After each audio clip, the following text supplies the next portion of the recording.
మానవులను పాతాళానికి తొక్కేయడం అలవాటైపోయింది. నిజం గడప దాటేలోపే అబద్దం అంతటా హల్చల్ చేస్తున్న కాలం ఇది. అర్హత లేని వ్యక్తులను హైప్ చేస్తూ అర్హులైనోళ్లను అగౌరవపరుస్తున్నారు నెటిజన్లు. డిజిటల్ మీడియాలో నెంబర్ 1 అని చెప్పుకునే ఓ యూట్యూబ్ ఛానల్ అండతో వినీలాకాశంలో తిరుగుతోంది.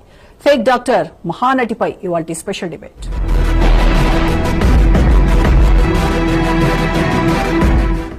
వినీలా కొండపల్లి సోషల్ మీడియాలో పరిచయం అక్కర్లేని పేరు. బ్యూటీషియన్, డైటీషియన్ గా తెగ ఫేమస్ అయింది. అక్కడితో ఊరుకుంటే పర్లేదు, కానీ ఏకంగా ఆమె డాక్టర్ అవతారం ఎత్తింది. మూతపడ్డ యూనివర్సిటీ నుంచి ఫేక్ డాక్టరేట్ తెచ్చుకుని అడ్డంగా దొరికిపోయింది.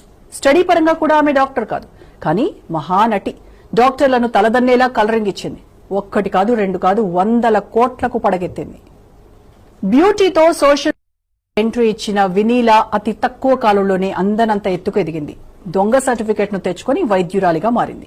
అంతటితో ఆగకుండా పేరుకు ముందు డాక్టర్, కుర్చీ వెనకాల తెల్ల కోటుతో క్లయింట్లను నమ్మించేలా వ్యవహరించింది. మున్నా బెహన్ ఎంబీబీఎస్ డాక్టర్ తీరుతో డైట్ ప్లాన్ వర్కౌట్ కాక బాధితులు నోరెళ్లబెడుతున్నారు. చేసిందే తప్పు, పైగా నేనేం చేశాను నేరం అంటోంది వినీలా కొండపల్లి.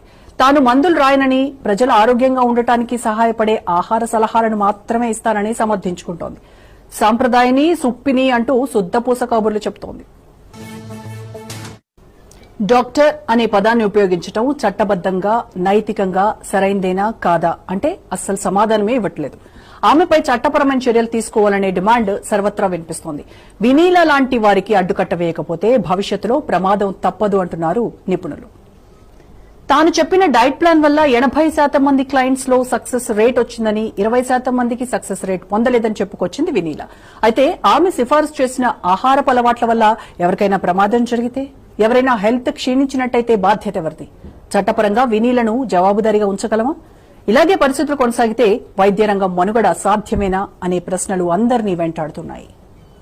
ఇక తీగలాగితే డొంక కదిలినట్టుగా మారింది వినీలా కొండపల్లి పరిస్థితి. గతంలో శ్రీహర్ష పేరుతో క్యాటరింగ్ బిజినెస్ నడిపిందట. దీంతో క్యాటరింగ్ ఆంటీ కాస్త డాక్టర్ ఎలా అయిందంటూ ప్రశ్నిస్తున్నారు నెటిజన్లు. అలాగే ఆడుతున్నారు.